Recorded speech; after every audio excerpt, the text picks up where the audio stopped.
오늘 우리에게 주신 하나님의 말씀은 아가서 8장 5절에서 14절까지 말씀을 우리 한 절씩 교독하겠습니다. 아가서 8장 5절에서 마지막 14절까지 교독합니다. 사랑하는 이에게 몸을 기대고 벌판에서 이리로 오는 저 여인은 누구인가? 사과나무 아래에서 잠든 임을 내가 깨워 드렸지요. 임의 어머니가 거기에서 임을 낳았고 임을 낳느라고 거기에서 상고를 겪으셨다오. 도장 새기듯 임의 마음에 나를 새기세요. 도장 새기듯 임의 팔에 나를 새기세요. 사랑은 죽음처럼 강한 것, 사랑의 시샘은 저승처럼 잔혹한 것. 사랑은 타오르는 불길, 아무도 못 끄는 거센 불길입니다.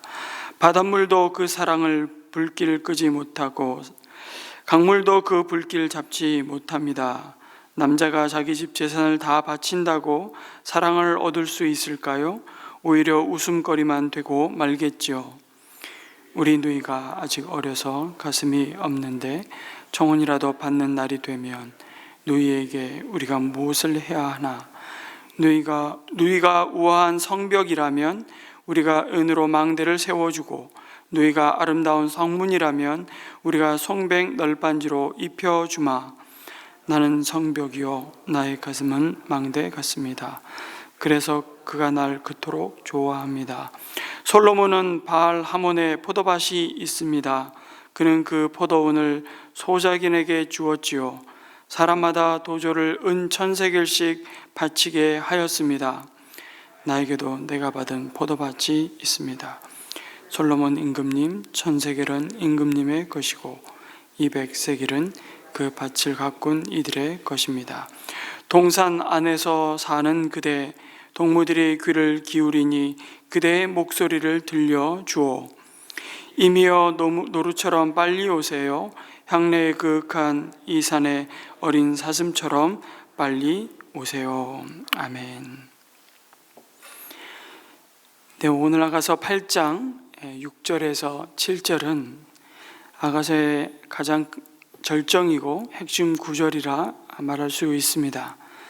그 누구도 그 무엇도 우리의 사랑을 끊을 수 없다고 노래하고 있죠. 사랑의 본질이 무엇인지를 가장 극명하게 노래하고 있는 말씀입니다. 도장 새기듯 임의 마음에 나를 새기세요. 도장 새기듯 임의 팔에 나를 새기세요. 사랑하는 임의 마음과 팔에 자신을 새기라는 이 여인의 고백은 이제 나는 내 것이 아니라 당신의 것입니다. 나는 당신의 소유입니다. 라는 고백입니다. 동시에 당신 또한 나의 소유입니다. 당신은 내 거야 라는 의미이기도 하죠. 부부 사이에 그 누구도 끼어들 수 없는 그 온전한 연합을 선언하고 있는 것입니다. 바로 서로가 서로에게 맺은 언약을 확인하는 것입니다. 여러분, 결혼은 이런 의미에서 계약 관계가 아니라 언약의 관계임을 이 말씀을 통해 다시 한번 확인하게 됩니다. 계약 그리고 언약, 언뜻 보면 비슷한 단어와 같지만 실제로는 하늘과 땅 차이죠. 결혼을 만약 계약 관계로 받아들인다면 배우자에게 우리는 아마 이렇게 말하는 것일 겁니다. 나를 위해 당신을 선택했으니 어디 당신과 사는 것이 괜찮은지 한번 우리가 살아봅시다. 당신이 하는 것을 봐서 나도 내 태도를 결정하겠다고 말하는 것입니다. 그러나 반대로 언약 관계로 배우자를 바라보는, 그리고 배우자와 맺은 그 관계를 언약 관계로 바라본다면 저는 평생 당신에게 그리고 우리 결혼 생활에 헌신할 준비가 되어 있습니다 라는 고백과 함께 결혼을 하게 되죠. 그래서 사랑하기 때문에 결혼했지만 사실은 또한 사랑하기 위해서, 진짜 사랑하기 위해서 우리는 결혼하는 것입니다. 여러분, 대개 계약은 어떤 의미에서는 서로가 서로를 불신하죠. 그 불신을 전제로 한 여러 가지 동의사항을 기록한 것입니다. 그래서 계약이 깨지는 조건과 그 결과들을 밝혀두죠. 그 조건들이 받아들여지지 않거나 부당하다고 느끼는 순간 우리는 계약을 잘못했다고 목소리를 높입니다. 그러나 반대로 언약은 서로를 신뢰하는 그 기초 위에 이루어진 약속입니다. 그래서 당신의 약속이 평생 무조건적이고 유효하다는 사실을 끊임없이 서로에게 확인해 주는 것입니다. 여러분, 계약은 자기의 이익을 추구하죠. 그러면서 책임은 제한적입니다. 그리고 언제까지 책임을 진다는 특정한 요구 사항과 함께 시간 제한을 둡니다. 소위 말하는 계약 기간이죠. 그러나 언약은 그렇지 않습니다. 나의 이익이 아닌 상대의 이익을 추구하고 무한정 책임을 지죠. 유효 기간이 따로 없습니다. 굳이 말하자면 죽음이 우리를 갈라놓을 때까지입니다. 계약은 상호 동의하에 깰 수 있지만 언약은 절대로 깰 수 없습니다. 여러분, 하나님이 그의 백성과 맺으신 사랑이 바로 언약이라고 말씀하십니다. 그 하나님의 사랑에는 유통기한이 없지요. 그렇게 하나님은 노아와 언약을 맺으셨습니다. 다시는 이 세상을 홍수로 멸하지 않겠다고 언약하셨죠. 아브라함과 언약을 맺으셨습니다. 그 아브라함의 후손을 통해 열방이 주께 나아오리라고 약속하셨습니다. 그리고 하나님은 모세와 또한 언약을 맺으셨죠. 이스라엘 백성이 하나님의 영원한 소유가 되리라고 선언하셨습니다. 다윗과 하신 언약을 통해서 그의 왕위가 영원히 견고하리라고 또한 언약을 하셨습니다. 궁극적으로 성경에 나타나는 이 모든 하나님의 언약은, 이 구약의 언약은 마침내 예수 그리스도의 보혈로 새 언약을 맺으심으로 완성하셨습니다. 그것이 신약이죠. 새로 맺은 언약. 그를 믿는 모든 자에게 죄사함과 영생이라는 구원의 은혜를 선물로 주셨습니다. 단 한 번도 하나님은 그의 백성과 맺으신 언약을 깨뜨리신 적이 없으십니다. 그 언약 속에 담긴 하나님의 사랑은 단 한 번도 변한 적이 없으십니다. 그래서 그 사랑을 입은 우리가 오늘 새벽에도 고백할 수 있는 찬양은 이것입니다. 하나님 한 번도 나를 실망시킨 적 없으시고 언제나 공평과 은혜로 나를 지키셨네. 오 신실하신 주, 오 신실하신 주, 내 너를 떠나지도 않으리라, 내가 너를 버리지도 않으리라 약속하셨던 주님, 그 약속을 지키사 이후로도 영원토록 나를 지키시리라 확신하네. 우리가 부를 수 있는 이 놀라운 찬양의 고백이 하나님이 나와 언약을 맺으셨기에 가능한 고백이죠. 그런데 참으로 안타깝게도 하나님과 맺은 그 언약을 언제나 깨뜨린 건 바로 우리 자신임을 고백하지 않을 수 없습니다. 그것이 구약 이스라엘의 역사가 우리에게 주시는 교훈이죠. 그 이스라엘의 역사가 우리에게 반면 교사가 되는 것입니다. 그래서 사랑은 죽음처럼 강한 것, 그 사랑의 시샘은 저승처럼 잔혹한 것이라고 아가서는 오늘 노래하고 있습니다. 하나님은 자신과 언약을 맺은 자기 백성을 향해 말씀하십니다. 나는 질투하는 하나님이시라고 말씀하시죠. 아니, 사랑은 시기하지 않는다고 고린도전서 13장, 우리가 잘 아는 사랑장에서 노래하지 않습니까? 그런데 하나님은 질투하신다고 말씀하십니다. 여러분, 타락한 사랑의 모습이 사실은 질투입니다. 사랑받고자만 하는 인간의 질투는 죽음만을 가져왔고 그것을 끊임없이 확대하죠. 그러나 사랑하기 위해 질투하시는 하나님의 질투는 우리에게 도리어 생명을 가져왔습니다.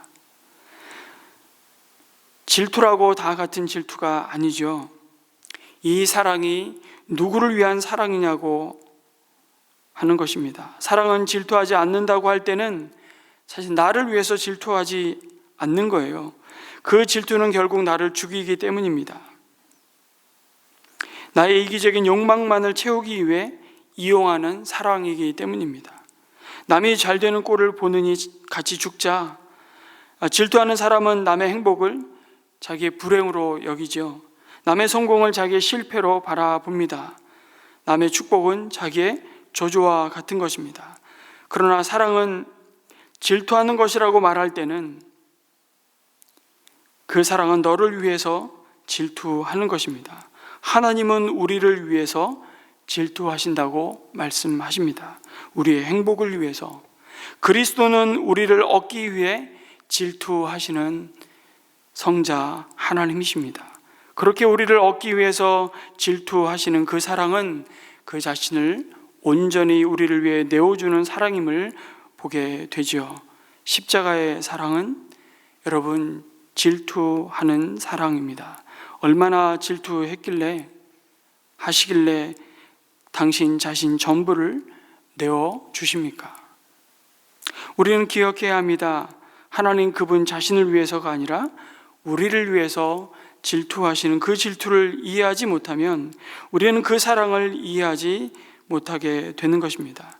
하나님께서는 이것도 좋고 저것도 좋고 그런 하나님이 아니십니다. 하나님은 우리가 예배드리는 것도 좋아하고 전 보러 가는 것도 상관없다고 말씀하시는 분이 아니십니다. 분명한 선택을 받았기 때문에 우리는 그 분명한 선택에 분명하게 응답해야 하는 것이죠. 그래서 질투하시는 하나님, 그 하나님의 사랑이 얼마나 강렬한 사랑인지를 오늘 그 사랑에 대한 얘기를 아가서는 고백하고 있는 것입니다. 술람미 여인은 그 사랑은 타오르는 불길, 아무도 못 끄는 거센 불길입니다 라고 고백하죠. 바닷물도 그 사랑의 불길을 끄지 못하고 강물도 그 불길 잡지 못한다고 노래합니다. 그런데 여러분, 우리 자신 스스로는 하나님과 맺은 이 사랑의 언약을 지킬 수 없다는 사실을 또한 깨닫게 됩니다. 하나님이 먼저 이스라엘 백성에게 언약을 제안하신 이유가 어떤 의미에서 바로 이것입니다. 하나님 당신만이 약속을 지킬 능력이 있으시기 때문이죠. 상대방이 언약 내용을 지키지 못할 때 그분만이 그 언약의 수혜자들을 용서하실 능력이 있으십니다. 이제 하나님의 아들 예수 그리스도를 믿는 믿음을 통해 거룩한 성령님이 이제 우리 안에 들어오셔서 구원의 은혜를 주셨습니다. 그래서 언약에 신실하지 못하게 방해하는 어떤 문제가 생겨도 이제 저와 여러분이 주님과 맺은 언약에서 그 사랑에서 우리를 끊을 수 없다고 선언하십니다. 우리는 신실하지 못해도 주님은 우리를 향한 그 사랑에서 조금도 물러설 마음이 없으시다고 말씀하십니다. 그 사랑을 돌이킬 마음이 없으시다고 말씀하시죠. 로마서 8장 35절에서 39절에 그 돌이킬 마음이 없으신, 조금도 우리를 향한 그 사랑에서 물러설 마음이 없으신 하나님의 마음을 이렇게 선언합니다. 누가 우리를 그리스도의 사랑에서 끊을 수 있겠습니까? 환난입니까? 곤고입니까? 박해입니까? 굶주림입니까? 헐벗음입니까? 위협입니까? 또는 칼입니까? 성경에 기록된 바 우리는 종일 주님을 위하여 죽임을 당합니다. 우리는 도살당할 양과 같이 여김을 받았습니다 한 것과 같습니다. 그러나 우리는 이 모든 일에서 우리를 사랑하여 주신 그분을 힘입어서 이기고도 남습니다. 나는 확신합니다. 죽음도 삶도 천사들도 권세자들도 현재일도 장래일도 능력도 높음도 깊음도 그 밖에 어떤 피조물도 우리를 우리 주 예수 그리스도 안에 있는 하나님의 사랑에서 끊을 수 없습니다. 그리스도 예수 안에 있는 우리를 향한 하나님의 사랑이 얼마나 놀라운지를 고백하고 있죠. 그렇게 요한사도도 요한일서 4장 9절에 하나님의 사랑이 우리에게 이렇게 나타난 바 되었으니 하나님이 자기의 독생자를 세상에 보내심은 그로 말미암아 우리를 살리려 하심이라고 고백합니다. 여러분, 사랑은 하나님께 속한 것입니다. 사랑은 우리에게 속한 것이 아니었죠. 사랑은 우리가 스스로 가졌던 것도 아니었고 우리 스스로가 만들 수 있는 것도 아니었습니다. 이 사랑은 하나님의 것이고 하나님이 우리에게 주셔야만 우리가 비로소 그 사랑을 알고 그 사랑을 할 수 있다고 말합니다. 모든 것은 그 근원에 연결되어 있지 않는 한 그것이 만들어진 목적과 의미를 성취할 수 없습니다. 마치 마이크가 제 목소리를 증폭시켜서 여러분 귀에 잘 전달되어 되는 그 이유는 이 마이크가 근원, 파워에 연결되어 있기 때문이죠. 근데 여러분, 우리는 본래 사랑하며 살아가도록 또한 사랑받도록 지은 바 되은 존재이죠. 그러나 그것은 어디까지나 우리가 그 사랑의 근원인 하나님과 연합되어 있을 때 온전하게 되는 사랑임을 잊지 말아야 하는 것입니다. 그래서 우리가 흉내내는 사랑은 언제나 바닥을 드러내곤 합니다. 머지않아 실증을 내고 곤태감이 찾아올 것입니다. 그 사랑은 오래가지 않아서 매너리즘, 다시 말해 타성에 젖고 말 것입니다. 어쩌면 한국교회는 이 근원적인 하나님의 사랑이 메말라가는 매너리즘에 쩌들어 있는지도 모르겠습니다. 우리는 이것을 위해 오늘 이 아침도 울어야 할 것입니다. 이 나라는 더 이상 주님께 대해 배고프지 않는 것 같습니다. 너무 가난해서 죽을 고생을 할 때 새벽에 나가 울어야 할 공간이 있었다는 것이 너무 행복했을 때 그 뜨거운 눈물의 기도 소리는 지금 사라져가고 있죠. 하나님이 복 주시지 않아도 나 평생 먹을 거 확보해 놨습니다. 지금 우리는 너무 잘 삽니다. 더 이상 하나님이 따가운 관심사가 아닌 것 같습니다. 하나님이 절박하지 않습니다. 기도를 왜 해야 하는지를 잘 모르겠습니다. 기도를 하는 것과 안 하는 것 사이에 그 삶의 차이를 별로 못 느끼겠습니다. 왜 예배는 그렇게 많은지 그게 귀찮을 때도 심지어 있습니다. 왜 찬송은 자꾸 앞으로 갔다 뒤로 갔다 반복하는지 그걸 잘 모르겠습니다. 먹고 살기도 힘든데 왜 그렇게 헌금은 해야 되는지 이유를 잘 모르겠습니다. 그러나 사실 정작 먹고 살기 힘든 이유는 애들 비싼 학원 보내고 적금 붓고 더 좋은 집으로 옮겨가다 보면 쓸 게 별로 없잖아요. 그러면 하나님께 드릴 것도 없는 겁니다. 우리 자신은 어떻습니까? 우리를 향한 메말하지 않는 그 하나님의 사랑을 우리 마음에 부으셨건만, 십자가를 통해서 자신의 전부를 우리에게 내어주셨건만, 하나님을 향한 우리의 사랑의 모습은 이렇게 무기력하고 메말라 가고 있는 자신의 모습을 직면하게 됩니다. 나는 하나님과의 관계가 지금 어떤 사이인가요? 눈만 쳐다봐도 행복한 연인 같은 사이입니까? 손으로 문질러 대도 정감이 느껴지지 않는 이미 다 굳어버린 부부 같은 혹은 사이입니까? 특별히 우리가 시험 받을 때 하나님의 사랑에 심각한 의심과 회의가 찾아오지요. 자꾸만 일이 꼬이고 낳기 힘든 병에 걸리고 내 계획대로 일이 되지 않고 누군가 내 속을 썩이고 그러면 우리는 얼른 이런 생각부터 납니다. 하나님이 날 사랑한다는 거 진짜 맞아? 뭐 해준 게 있지? 하나님이 나를 사랑하는 증거가 뭔지 한번 보여달라고.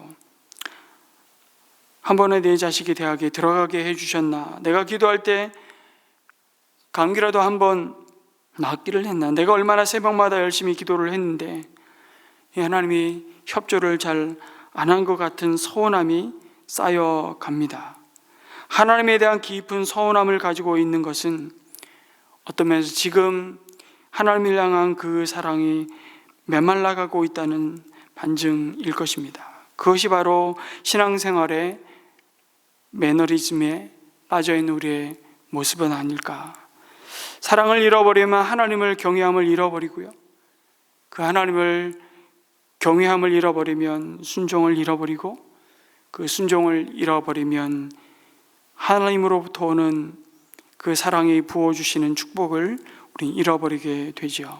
우리는 늘 시시한 삶, 참 부족한 삶, 영향력 없는 힘없는 삶을 살면서 마땅히 되어야 할 우리 자신이 되지 못하고, 마땅히 누려야 할 복을 누리지 못하고, 마땅히 끼쳐야 할 복을 끼치지도 못하는 그 이유는 그 사랑의 근원이신 하나님으로부터 날마다 부어주시는 그 일용할 은혜가 메말랐기 때문입니다. 이것은 하나님이 우리를 얼마나 사랑하셨는지를 망각하는 데서부터 시작됩니다. 어려운 얘기가 아닙니다. 부부 사이의 권태도 이 하나님의 사랑을 잊어버린 데서 시작됩니다. 자식과의 관계의 메마름도 그 첫사랑을 잃어버린 데서부터 시작되죠. 내 자식이 처음 태어나서 병원에서 올 때 온 세상을 다 안았던 그 감동은 어디 가고, 그 잘난 점수 몇 점의 그 아이의 가치를 함부로 말하기 시작하고, 그 아이가 들어갈 학교가 그 아이의 가치가 되는 것처럼 여기는 그 조급함을 보면서 우리의 사랑이 곧 바닥을 드러내는 것입니다. 그래서 여러분, 사랑을 잃어버린 가슴은 어느 분이 이렇게 표현하더라고요. 그것은 재난이라고. 어떻게 사랑을 잃어버린 이 딱딱한 가슴을 회복할 수 있을까요? 그것은 바닥을 모르는 그 사랑의 근원이신 그 하나님의 사랑을 다시 덧입는 길 외에는 없습니다. 하나님의 사랑의 불은 결코 끌 수 없는 사랑입니다. 하나님의 사랑은 결코 떨어지지 않는 사랑입니다. 고린도전서 13장 8절에 그 사랑은 결코 떨어지지 않는다고 말씀하시죠. 그 떨어진다는 그 의미는 무대에서 배우가 사라진다는 의미로 사용된 단어입니다. 여러분, 인간 세상에서 가장 화려하면서도 허무한 무대가 있다면 인기 연예인들이 섰다가 사라지는 무대 아니겠습니까? 그 화려한 무대에서 열정적인 연기로 사람들의 시선과 박수를 받는 스타 배우의 그 하늘을 찌를 듯한 그 연기를, 그리고 그 연기를 통한 인기를 보고 우리는 부러워합니다. 그러나 그것이 사라질 때 너무나 비참하지 않습니까? 그러나 하나님의 사랑은 그렇게 세월의 무게와 함께 떨어지지 않는다. 그것은 영원하다고 말씀하십니다. 그 영원한 사랑을 우리가 받았고, 그 사랑을 내 옆에 두신, 가장 가까이 두신 내 아내, 내 남편을 향해 그 사랑을 흘려보내는 그 언약의 관계로 우리를 부르셨다고 말씀하죠. 그 하나님의 사랑이 우리를 사랑케 하는 것입니다. 우리는 하나님 없이 살 수 없고 사랑할 수 없습니다. 그래서 요한일서 4장 11절은 우리에게 다시 도전합니다. 사랑하는 자들아, 하나님이 이같이 우리를 사랑하셨은즉 우리도 서로 사랑하는 것이 마땅하도다. 우리가 사랑함은 그가 먼저 우리를 사랑하셨음이라. 여러분, 이 아침 우리를 향하신 이 하나님의 떨어지지 않는 사랑, 사랑하시되 끝까지 포기하시지 않는 사랑을 우리가 받았음을 기억하며 먼저 감사했으면 참 좋겠습니다.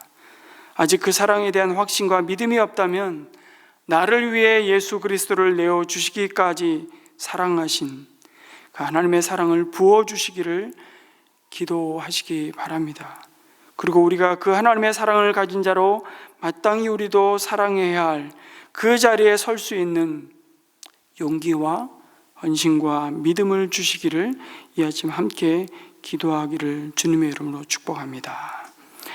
그 소망을 가지고 우리 함께 우리의 관계를 생각하며 우리 부부의 관계, 자녀와의 관계, 내 옆에 두신 그 이웃과의 관계를 돌아보며 우리 자신이 받은 그 사랑, 하나님의 사랑에 온전히 메인바된 삶을 우리가 어떻게 살아가야 할지 우리의 삶을 다시 한번 주님 앞에 드리는 기도를 드렸으면 좋겠고요. 우리 수요일마다 이 나라와 민족을 위해서 기도하는데 6월 3일 계속 이제 우리가 기도하는 21대 대통령 선거를 위해서 우리 함께 기도했으면 좋겠습니다.